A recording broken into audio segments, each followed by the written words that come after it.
Tibay naman ang mukha ng kuya niya. 2 linggo lang nabuntis na kaagad nito, mangkukulam niyang alipin. What? Pasigaw niyang tanong-sagot sa kapatid niya. Last week? Sigurado ka? Paniniguro niyang tanong dito. May relasyon na ba kayo dati pa? Yeah, 2 taon na rin siguro. Formal nitong pahayag sa kanya. Ibig sabihin bago pa pumasok sa kumpanya nila si Daphne, may relasyon na ito at ang kuya niya. Kuya, sigurado ka ba? Hindi kayo uminom ka ng droga? Sigurado kang 2 taon na kayong may relasyon? Nagtatakang tanong niya rito. Tinago lang kasi namin ang relasyon namin 2. Pero ngayon, handang-handa na kami. Handa na naming harapin ang buhay na magkasama. And I'm ready to fight for her too. Lang niya talaga. Napahilot siya sa sarili niyang sentido. Kung mainit ang ulo niya ngayon, ang mukha naman ng kuya niya ay maaliwalas. Kadarating mo lang ba?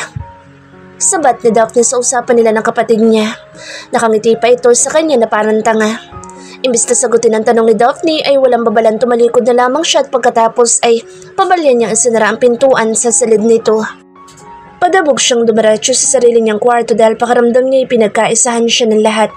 Bago pa man niya maisara ang pintuan ng sarili niyang silid ay nasa harapan na niya kaagad si Daphne. Nauna pa itong pumasok sa kwarto niya at ito na mismo ang nagsara ng pintuan. Hi, Joshua. I missed you. Wika nito sabay yakap ng mahigpit sa bewang niya. Get off, you pervert! Angal niya rito. Ang sabi nito ay may aasikasuhin lang ito.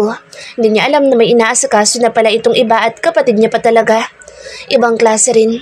Magaling pumili. Bakit ba nagagalit ka? Inosente nitong tanong sa kanya. Ano ba dapat niyang maramdaman? Matuwa pa siya?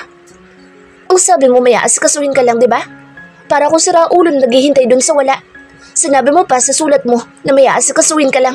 Tapos ngayon malalaman ko na asawa ka na pala ng kuya ko. Mga gago kayo. Alam mo, Joshua, 2 linggo lang tayong hindi nagkita pero parang lalo ka naging hot. Pakis nga. Huwag ka mag-alala. Sa'yo pa rin naman ako uuwi. Next week, uuwi na ako sa condo natin. Meron lang akong tinatapos. Out! Pagtataboy niya rito. Parang tuwan-tuwa pa ito na nakikitang miserable ang kalagayan niya. Leave me alone. Ang kapal na mukha nitong sabihin sa kanya na uuwi pa ito sa condo niya. Hindi siya tumatanggap ng mga tira-tira. Namiss kita, Joshua. Hindi nga ako makatulog kasi hindi ikaw ang kayakap ko eh.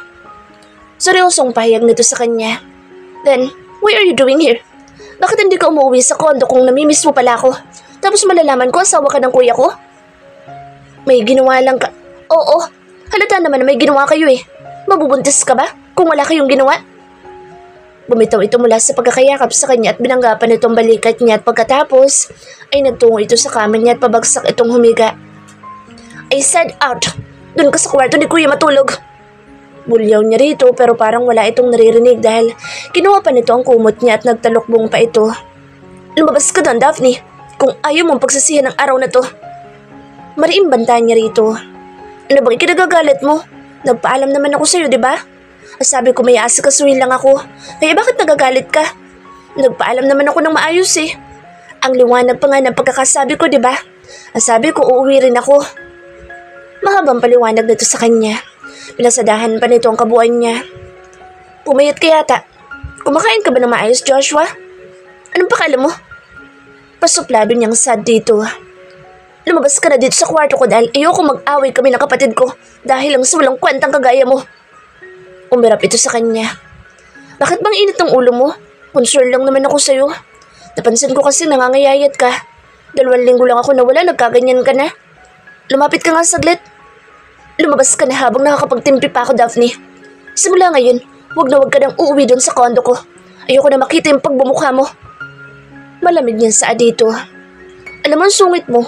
Parang ang laki ng kasalanan ko sa'yo ah. Matulog ka nga ng maayos nang malinawan niyang isip mo. Yung sungit-sungit mo.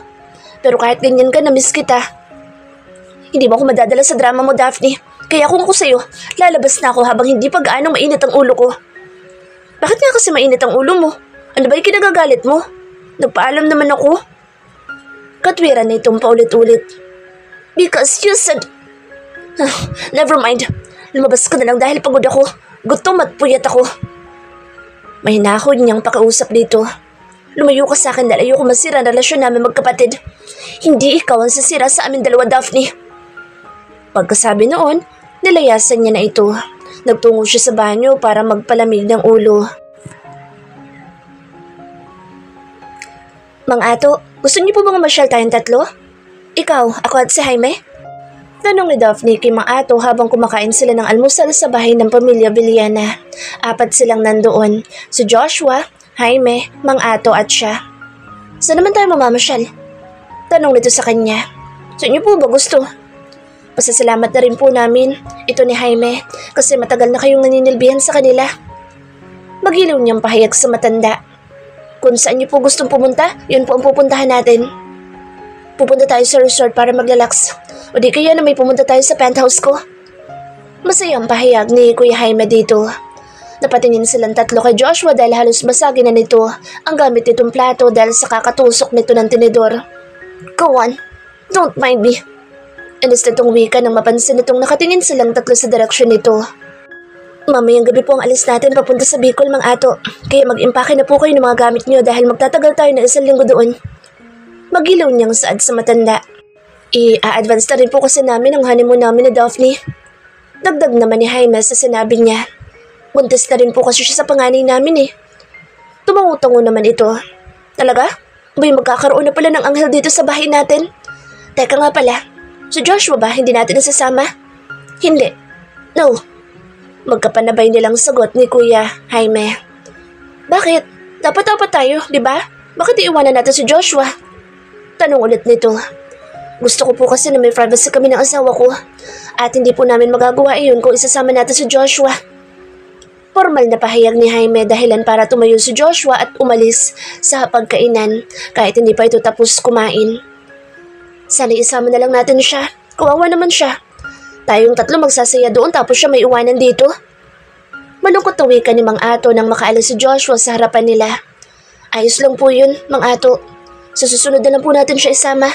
Marami pa naman pong pagkakataon eh. Ganun ba? Pero kasi kawawa naman ang batang iyon. Sana isama na lang natin siya. Wika pa nito. Sa susunod po isasama na rin natin siya. Paniniguro niya rito. Tumango-tango naman ito.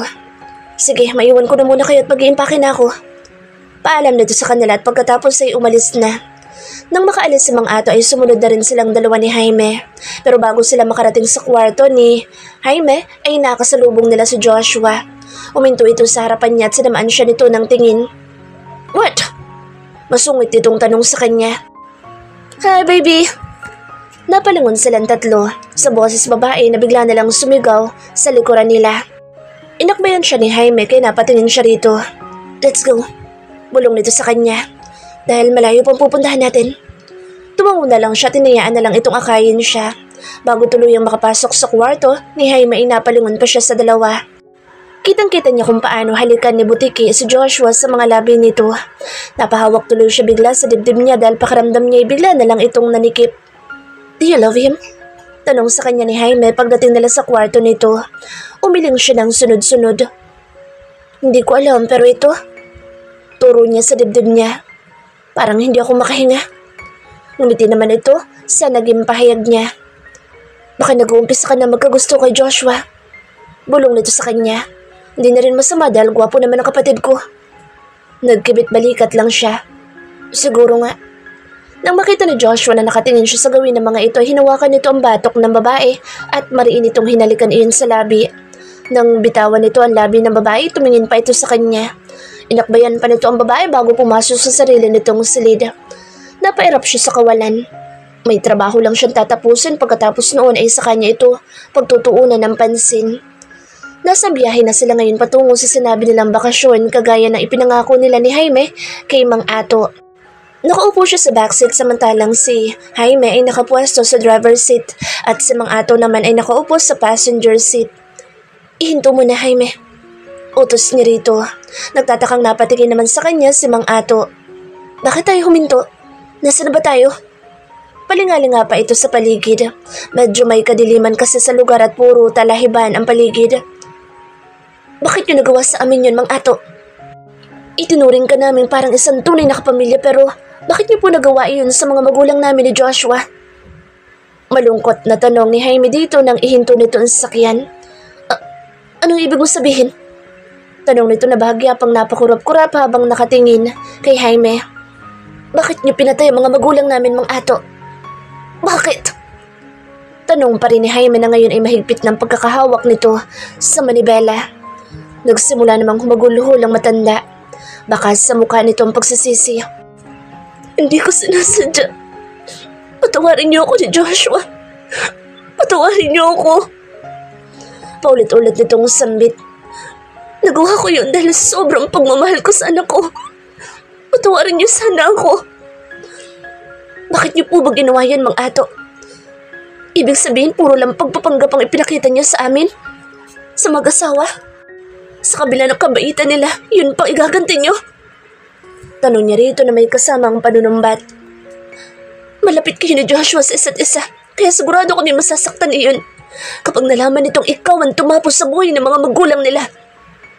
Hindi ko sinasadya. Hindi ko sinasadya.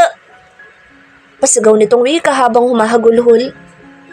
Dahil sa sobrang pagmamahal ko sa anak ko, kaya ako nagawa ang isang bagay na labag sa loob ko.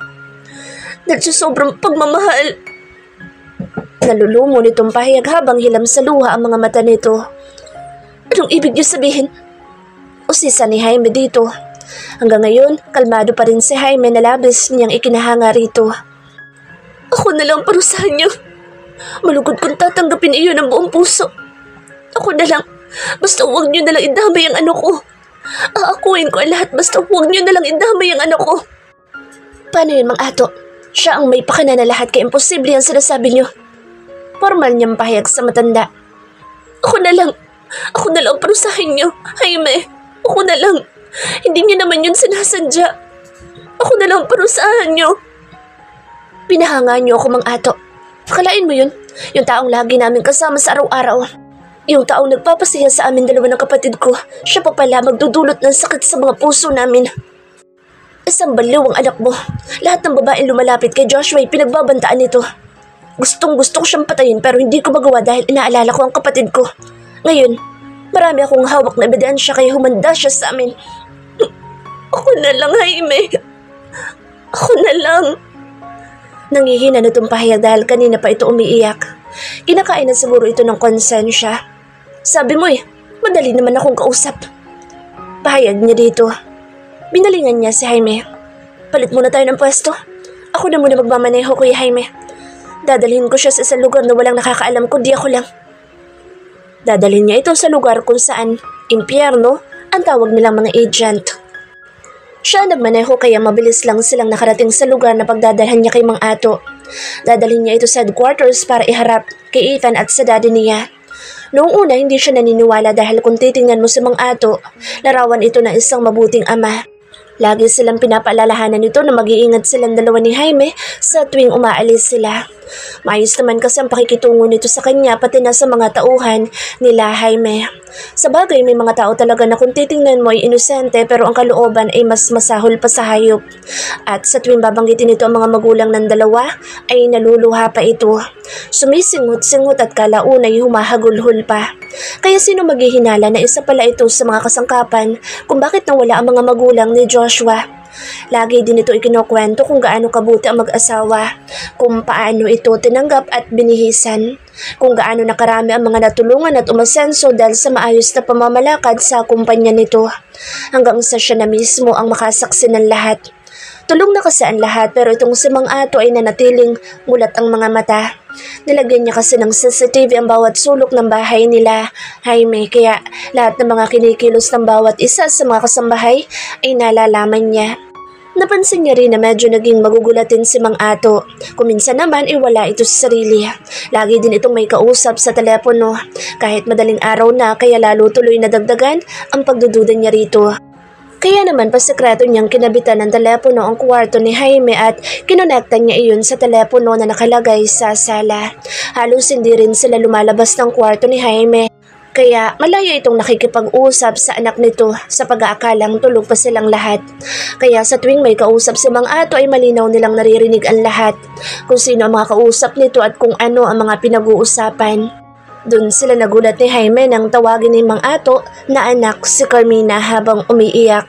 Pero tinawanan lang ito ni Carmina dahil wala daw itong ama na isang kahig at isang tuka. Isang araw tumawag rin dito si Carmina na hindi naman talaga nito gawain na tawagan si Mang Ato. Mariing sinabi nito kay Mang Ato na kapag may nakaalam daw ng sekreto nito ay habang buhay nitong kamumuhian ang matanda. Sinabi rin na Carmina na dapat lahat ng nangyayari sa loob ng bahay nila Joshua ay alam nito. Mga plano at mga lugar na pinupuntahan, lahat ng detalye, walang labis at walang kulang. Doon na siya kumilos ng palihim. Hinalughog niya ang condo unit nito para makuha ang kopya ng sex video nito kung saan pwedeng madawit si Joshua kung sakaling ilabas nga iyon ni Carmina. Lahat din ng mga kasambahay nila Jaime ay pinauwi muna nito sa kanilang bahay nang sa ganoon ay hindi madamay sa kung ano man ang pwedeng mangyari sa hinaharap. Hindi kasi basta-basta may pakukulong si Carmina ni Jaime dahil nga sa hawak nitong sex video. Kung siya lang masusunod, hahayaan niyang ikalat nitong video na laging ginagamit bilang panakot. Ito ang babae kaya siguradong ito ang mapapahiya ng husto. Kung sisirain daw ni Jaime ang buhay ni Carmina ay isasama nito si Joshua. Sisiguraduhin daw nito na pare-parehong masisira ang buhay ng dalawa. Ang gago kasing si Joshua na iyon, bakit pumayag din ako ng video habang ginagawa nito ang mga kagaguhan na dapat walang nakakaalam. May papikit-pikit pang nalalaman ng mga ito habang ginagawa ang kabalastugan. Ngayon wala nang hawak ang babaeng iyon na pwedeng ipanakot kay Jaime. Ang mga umampo naman kay Carmina ay nakakulong na ngayon pero walang nakakaalam dahil hindi iyon ibinalita sa media. Si Mang Ato na lang talaga ang nanatiling malaya pati na si Carmina. Ang babaeng iyon hanggang ngayon wala pa rin kaalam-alam na isa-isa nang naglaho ang mga tauhan nito.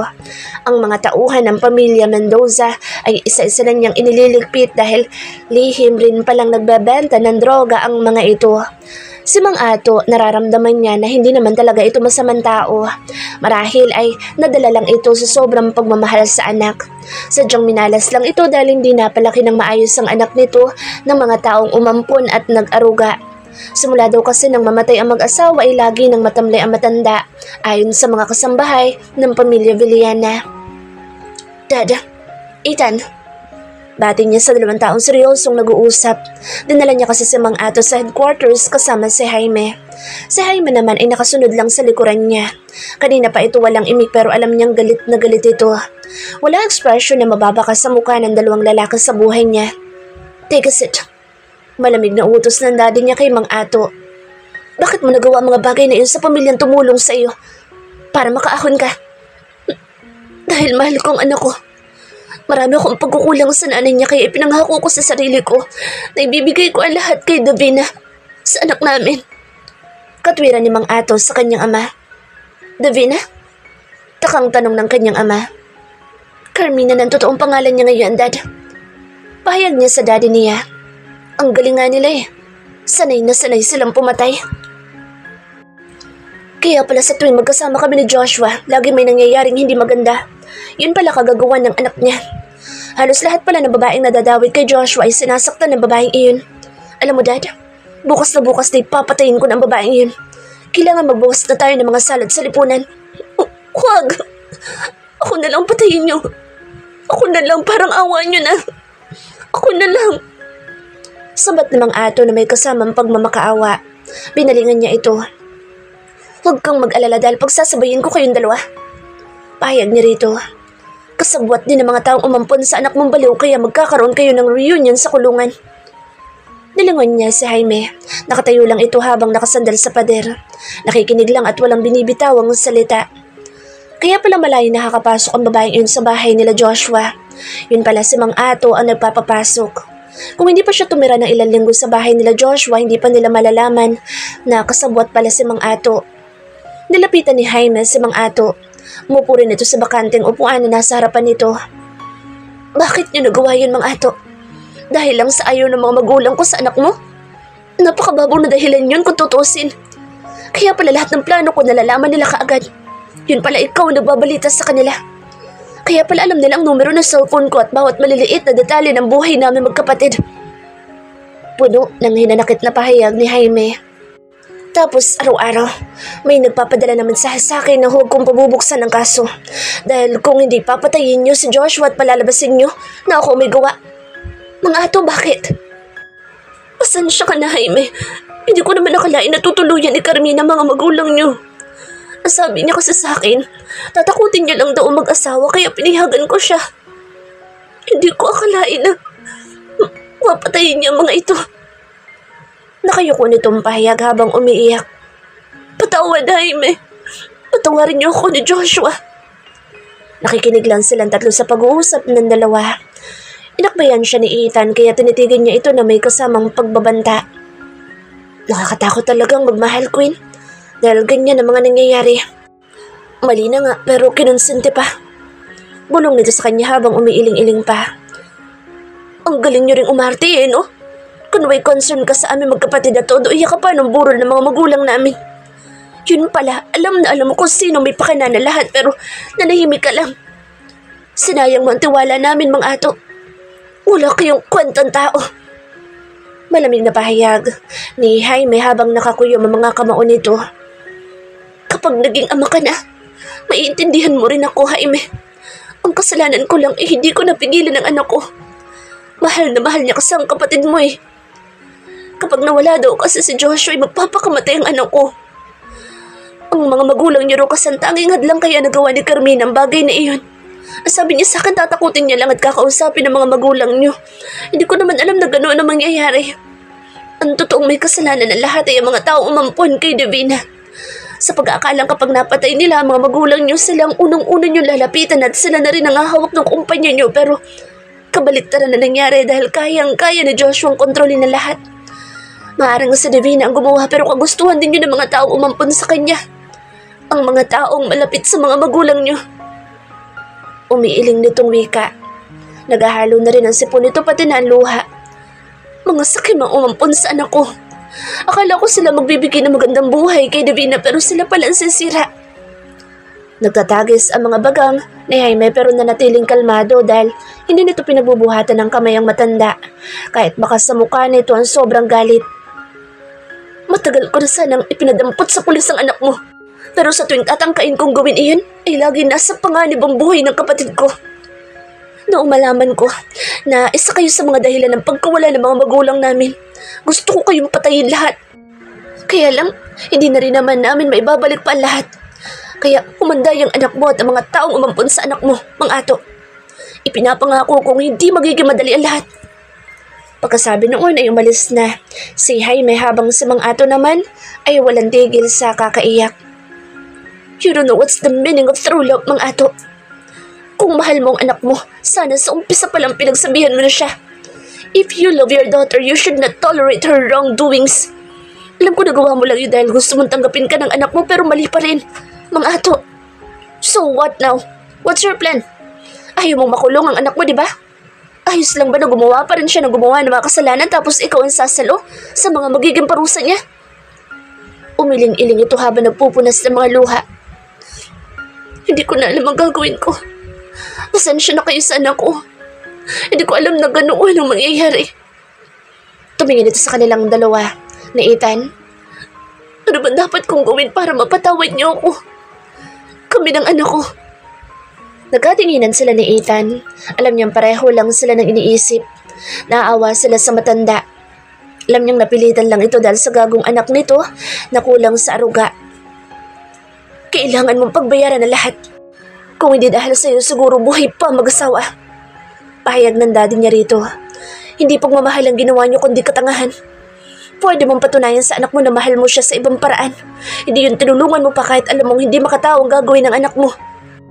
Tumingin ang daddy niya kay Ethan. Bring him to the white room and then come back quickly. Pagbalik mo, may mahalaga akong sasabihin sa inyo ni Daphne. Nagkatinginan sila ni Ethan at sabay na nagkibit-balikat. Ano yun, Dad? Tanong niya na makaalis na Ethan at Mang Ato. Nagtaka siya nang mapansin na parang may namumuuluhas sa mga mata ng kanyang ama. Dad, may problema ka ba? Nag-aalala niyang tanong sa kanyang ama. Masaya lang ako, anak. Bakit? Dahil ba nahuli ng mga taong pumatay sa mga magulang ni na Jaime at Joshua? Sunod-sunod itong umiling. Because I found him. Your brother? Ano sabi mo? Bukod sa akin, may anak pa kayo? Matanda na kayo para magkaanak, Dad? Ano ba naman yan? Irritable niyang saad sa kanyang ama. Ang tanda mo na para dyan. Minitaan lang siya nito. I will tell you the story later. For now, umuwi ka na muna sa mansyon at doon na tayo mag-usap. Nagtataka si Joshua dahil ilang araw na niyang hindi nakikita si Mang Ato. Ang sabi ng kapatid niya ay umuwi raw ito sa probinsya nito sa Mindanao at hindi na raw ito babalik pa kahit kailan. Ang pagkakaalam niya ay wala na itong kamag-anak kaya imposible talagang umuwi ito nang hindi nagpapaalam sa kanya.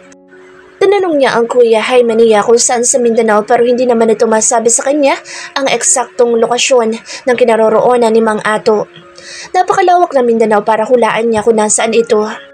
Namimiss niya tuloy ang pagbubungkal nito ng lupa sa likuran ng bahay nila. Hindi ito basta-basta aalis ng walang dahilan.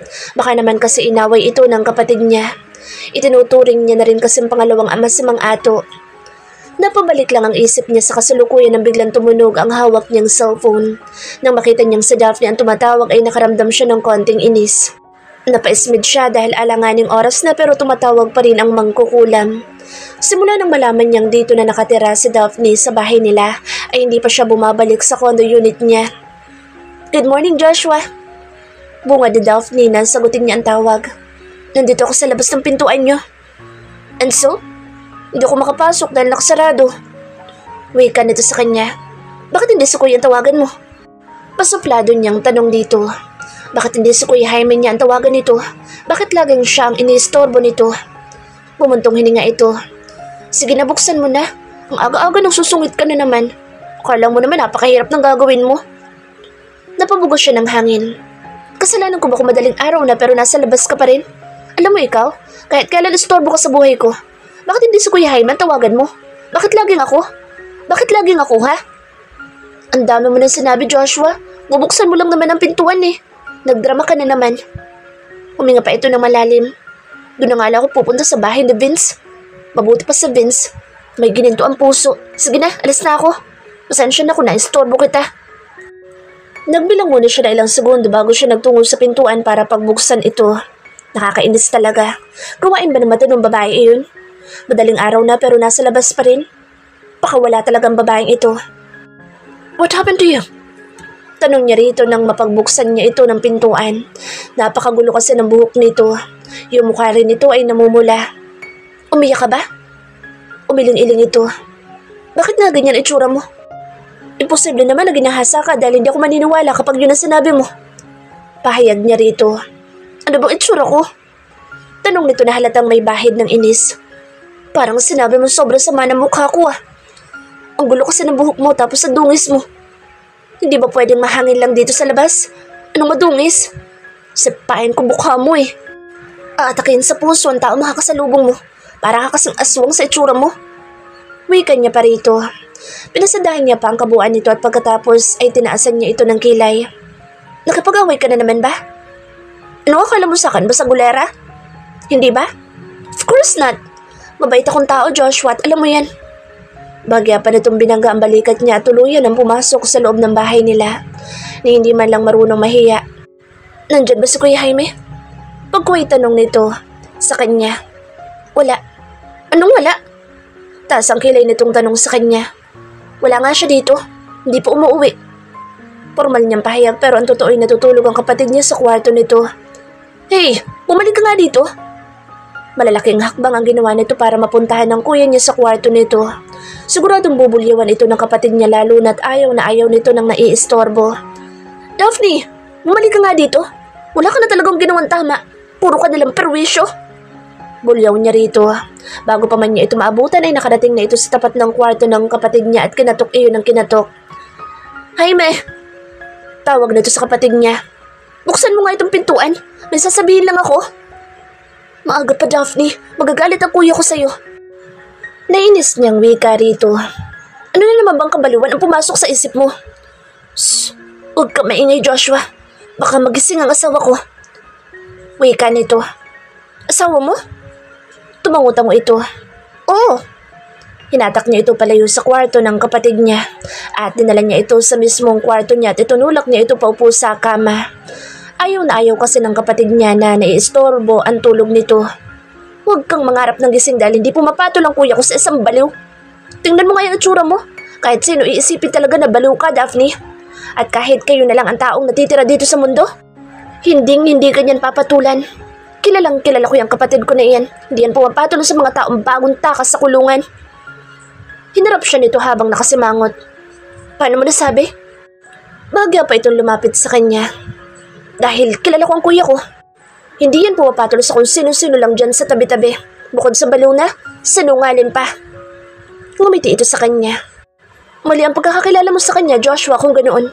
Ang sabi niya kasi sa akin noong mga nakaraang araw, tanggap niya raw ako kahit marami ng lalakan dumaan sa buhay ko. Tanggap niya raw ang lahat sa akin. Ang sweet niya, di ba? Baka ginayuma mo ang kapatid ko, kaya ganoon. Pahayag niya rito. Ganun ang tunay na pagmamahal, Joshua. Palibhasa kasi, hindi ka marunong magmahal. Sex lang kasang mahalaga sa'yo. Kitang-kita naman sa itsura mo. Nakairap nitong tugon sa kanya.